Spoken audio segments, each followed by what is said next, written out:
Et on va tout d'abord commencer par parler de football, de Ligue 1, et ça va mal, hein, décidément, pour le LOSC en ce moment. Une défaite à Bordeaux, 1-0, un but de Diabaté un peu après la pause.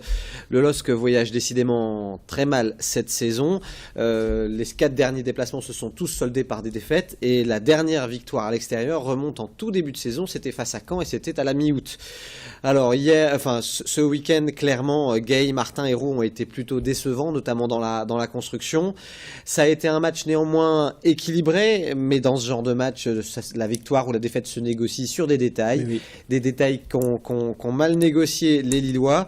Lille demeure à 16 points, seulement 2 points devant la zone rouge, synonyme de relégation, donc c'est dur pour le LOSC. Imaginez un peu, Lens n'est qu'à 2 points des Lillois, qui étaient pourtant leaders à l'issue de la 5e journée de Ligue 1. Malgré tout, en conférence de presse d'après-match, René Girard ne s'est pas montré plus inquiet que ça, il dit qu'il n'est pas inquiet, que ça va revenir. Oui, mais on peut se poser la question quand, car la situation commence à être dangereuse. Il y a le feu à la maison lilloise, d'autant que le LOSC reçoit le PSG. Ce sera un match très difficile, et en cas de défaite, le LOSC pourrait d'ores et déjà dans 2 jours se retrouver en zone de relégation. Face au PSG, il faudra forcément montrer autre chose, mais peut-être que ce sont les grands matchs qui permettront aux Lillois de se transcender. C'est ce mercredi, en tout cas, à domicile au stade Pierre-Mauroy, puisque les Lillois, après le Supercross et la finale de Coupe Davis, les joueurs retrouvent leur stade, et ce sera peut-être le bon moment pour rebondir. En tout cas, ça va mal. Et après le PSG, ce sera le derby. Et là, justement, on parle de Lens. Bonne nouvelle pour les Lensois. Une grosse bouffée d'oxygène pour l'équipe sang et or, avec une victoire nette et sans bavure face à Metz. C'est même carrément un match de référence pour le Racing Club de Lens. Il y a eu 2 buts. Un but de Jadé Yaoui à la 65e et un autre but de Bourigo à la 69e. Bourigo qui a d'ailleurs été exceptionnel. C'est vraiment un joueur impressionnant de justesse. Un but, une passe décisive. Il faut aussi souligner l'excellent match de Lemoigne, qui a été très solide au milieu. En tout, 627 ballons joués pour les Lensois contre seulement 480 pour les Messins. Voilà, c'est un très bon match, un match référence qui fait un peu écho à la victoire obtenue à Toulouse, et qui fait aussi écho à l'excellente prestation des Lensois face à Marseille malgré la défaite.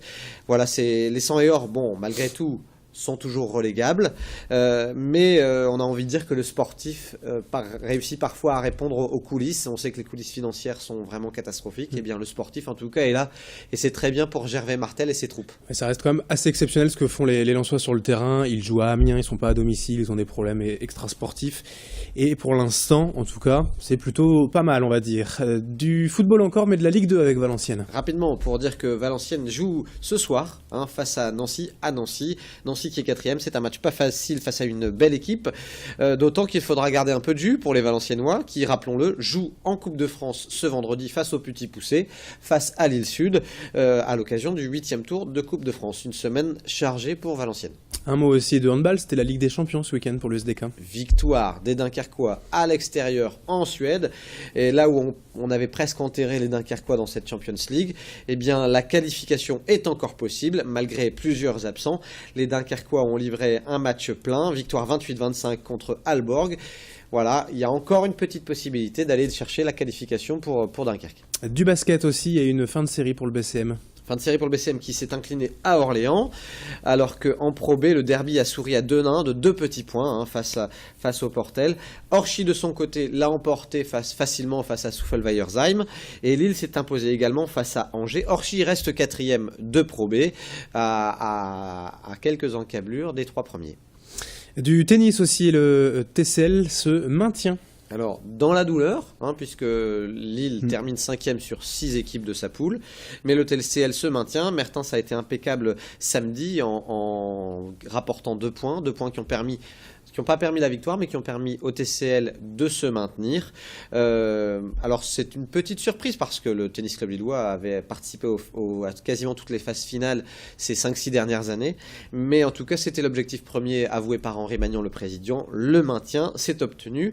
De son côté, par contre, Denain, qui est maintenu aussi, ne défendra pas son titre. Denain champion de France. Malgré la victoire d'Alizé Cornet, les joueuses de Denain se sont inclinées. Et de l'athlétisme hors stade avec le traditionnel cross de l'acier. Oui, où c'est un Éthiopien, Nebebiou, qui s'est imposé chez les hommes.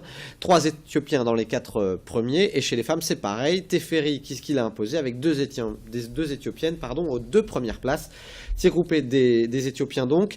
Et puis du côté de la course populaire, plus de 750 personnes, tandis que le relais cross a remporté un très beau succès. Bon, un petit coup de gueule quand même dans cette chronique. Et on va parler tennis aussi.